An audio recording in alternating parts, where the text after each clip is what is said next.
Hello students, in this video we are going to go over some of the common organelles of a eukaryotic cell. Now an organelle is simply a word that means small parts. So just like the body has small parts called organs, cells have small parts called organelles.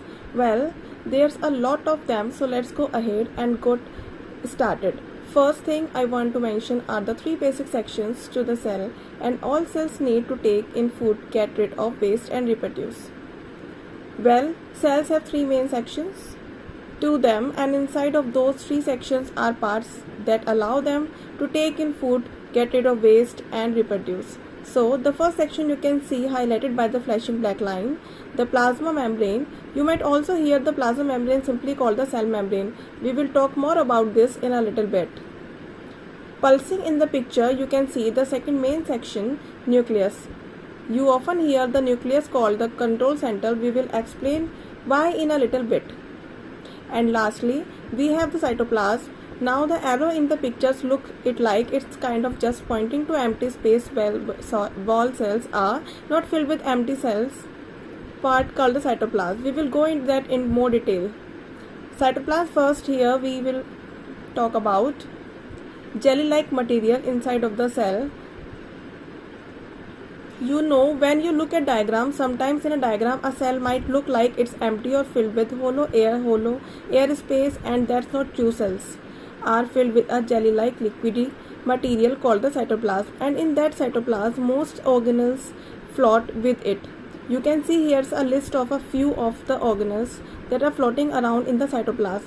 We are going to go and talk about all of these throughout this video. We will talk about what the mitochondria is, what lysosomes are, and because the cytoplasm is a jelly-like material and things are floating around inside of it, you often under a microscope can actually see parts floating around in this animation.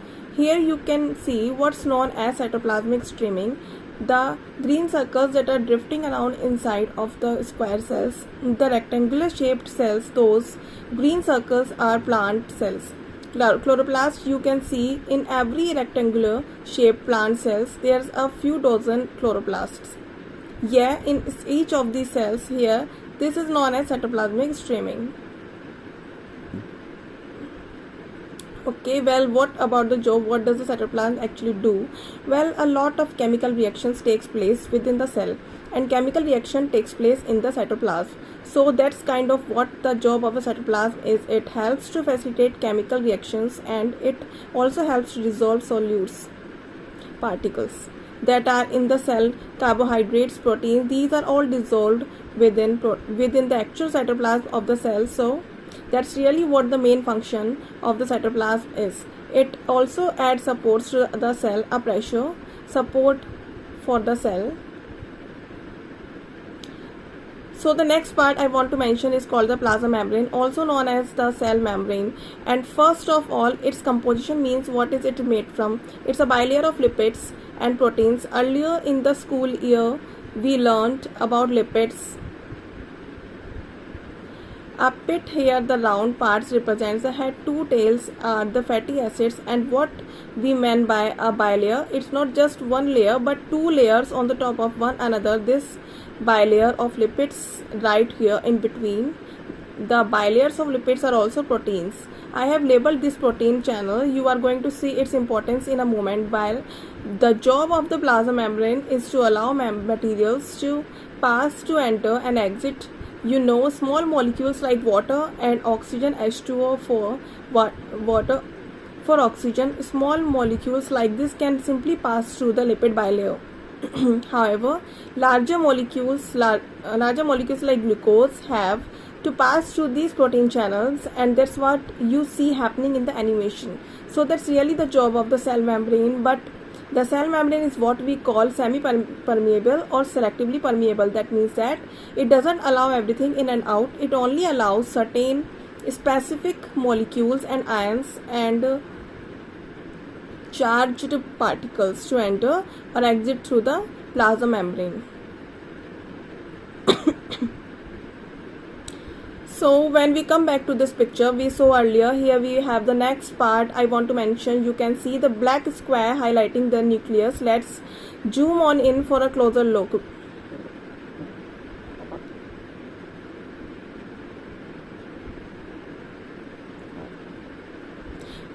When we zoom on in here, we have the nucleus, and you have heard maybe in middle school that the job of the nucleus is to control the cell's activity. You often hear given the nickname of the headquarters. Well, what does that mean? Well, the reason we call the nucleus the headquarters is because it contains DNA, and in the picture we see 5 strands of quarters called chromatin are long strands of DNA, and DNA is the instructions, the blueprints, the manual on how to make proteins. This is why we call the nucleus the control center, is because the chromatin will be sending out informations to make proteins, and proteins do a lot of the work. The vast majority of the work inside of our cells performed by proteins. So this is why the nucleus gets the nickname of the control center. Also inside the nucleus there's a round object known as a nucleolus, and the job of the nucleolus is to make another part of the cell, another organelles called the called the ribosome. So the job of the nucleolus is to make ribosomes, and we are going to see what ribosomes do in just a moment. When we look at this picture right here, we can see a nice electron microscope picture. The overall round object is the nucleus. You can see the dark spot is the nucleolus. A really nice picture here of the nucleus and the nucleolus. So we come back here, we have the box highlighting the rough ER and the smooth ER. Let's zoom on in and take a closer look at the endoplasmic reticulum. First of all, there's 2 kind of ER. Let's look at the rough ER first. The ER stands for endoplasmic reticulum. The rough ER, the reason it's called rough is that's covered in ribosomes. So we mentioned a moment ago that the nucleolus makes ribosomes. The ribosomes then exit the nucleus and travel along this tunnel system known as the rough ER. That kind of the job of the rough ER is to receive the ribosomes and transporting and carry around the ribosomes from one part of the cell to another. As you can see, we finally see what the job of a ribosome is: protein making ribosomes. So that's the job of a ribosome, is to make a protein. So the rough ER will transport the ribosomes. As the ribosomes are making a protein, well, if we look at this picture here, we have the purple nucleus identify parts in the nucleus. I hope you know that the nucleolus, the purple lines identified by letter B, that's the DNA. I hope you remember the name of the DNA, that's called chromatin. And the outside of the nucleus in the picture, see, I never mentioned the name earlier, but that's called the nuclear envelope. Notice how the blue is the rough ER and there's gray dots all over. It will look in the animation, you see gray dots existing the nucleolus and the animation, and those gray dots are traveling through the blue rough ER. That means those gray dots have to be the ribosomes. The job of ribosomes are to make proteins. We are going to go into more on that in just a few moments. So what about the smooth ER? Well, if the rough ER is covered in ribosomes, then a little common sense, the smooth ER is not covered in ribosomes, and you can see it as a different job. The job of the smooth ER is to help make lipids and fats and to help break down certain toxins, but the reason it gets its name smooth ER is it's not covered in the ribosome. The rough ER is covered in ribosome, and that's why it kind of just has a rough appearance to it. So let's talk a few extra moments about those things called ribosomes. They are created by the nucleolus. Remember, the nucleolus is inside the nucleus. They are transported, the ribosomes are by the rough ER, and as the ribosomes are being transported by the rough ER, we now come to their job, their duty, their function is to make proteins. And so if we highlight a few ribosomes with that flashing black box, let's zoom on into a ribosome that's attached to the rough ER. Well, here we have a ribosome, and the reason what I mentioned a moment ago is its job is to make a protein. And what does it? Will gather individual amino acids. And earlier in the school, I hope you remember that amino acids are the building blocks of the proteins. And so here we see a ribosome is gathering and connecting a bunch of amino acids into a long chain. This long chain of amino acids is what we call a protein. That's the job of the ribosome, is to gather and build these amino acids into a larger protein. This process, by the way, is known as a translation. We are going to learn about it later in the school year though. So if we come back out here to our diagram, I have highlighted the flashing box of the Golgi body. Let's zoom on in to the Golgi body. You might often hear it called the Golgi apparatus or the Golgi complex. It's always going to be called Golgi because it's named after the scientist with the last name of Golgi who discovered it. And so the job of the Golgi body is to receive proteins that ribosomes made receive, proteins the ribosome made modify them, sort them and package them so they can be exported from the cell. And the Golgi body will put the proteins into a protective little envelope known as a vesicle. And so let's go ahead and review what we have learned really quick. When we look at the process of shipping out of protein in our animation, we can see the nucleolus is releasing a black dot that represent right a ribosome. So the nucleolus make a ribosome.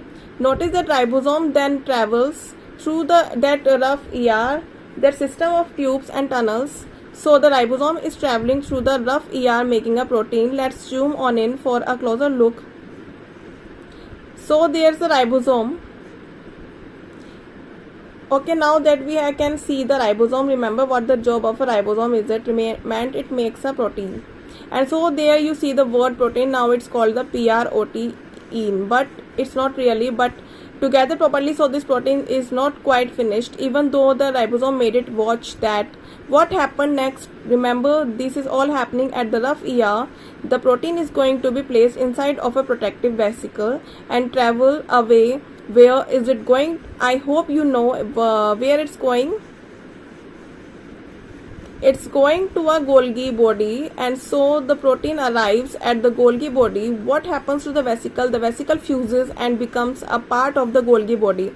Well, watch what happens. The protein moves through the Golgi body and eventually processed and modified. Ultimately is going to be released. So the Golgi body kind of makes the final changes to the protein. Well, when the Golgi body releases the protein, it also will put it in a protective vesicle. So the vesicle is going to be a protected little envelope which the protein is put into a protective vesicle and it's released. The vesicle fuses with the cell membrane and then the protein is simply released from the cell, goes where it's needed. Alright, so if we were in class, would have you turned your neighbor and try to work on these review questions. So we have kind of covered a lot of information. Let's take a quick moment. Try to answer these 7 questions. So which organelle builds protein? I hope you know that's a ribosome. Which organelle stores DNA? Well, that's the control center called the nucleus. Which organelle produces ribosomes? That's the nucleolus. It's found inside the nucleus. Which organelle creates fats and break down toxins? Well, that's the smooth ER. Which organelle number 5 packages and releases protein from a cell? That's the Golgi body. Remember, they are put inside of a protective vesicle. Number 6, which organelle allows materials to enter and exit of a cell? That the cell membrane, also called the plasma membrane. So students, this video is over the organelles of the cell. I will meet you in the next video. Till then, thank you.